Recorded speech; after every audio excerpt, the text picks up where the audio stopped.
আজ চিংড়ি মাছের মাথা দিয়ে বড়া বানিয়ে দেখাবে মা। চিংড়ি মাছের মাথাগুলো বেটে নিবে, দুটো লঙ্কা আর চিংড়ি মাছের মাথা সব এটা বেটে।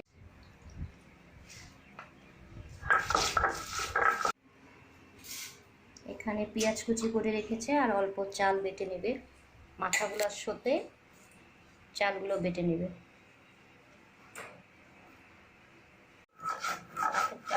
মাথা চিংড়ি মাছের মাথা বেটে নিয়ে পাতর চালগুলো একসাথে বেটে নিয়েছে। এখানে আছে চিংড়ি মাছের মাথা বাটা, দুটা লঙ্কা বাটা, অল্প চাল বাটা আর পেঁয়াজ কুচি, সব কটা একসঙ্গে মেখে নেবে লবণ হলুদ দিয়ে। তেল গরম হয়ে গেছে, এখন বড়াগুলো ছেড়ে দেবে। বড়াগুলো ভালো করে মশমশা করে ভেজে নেবে।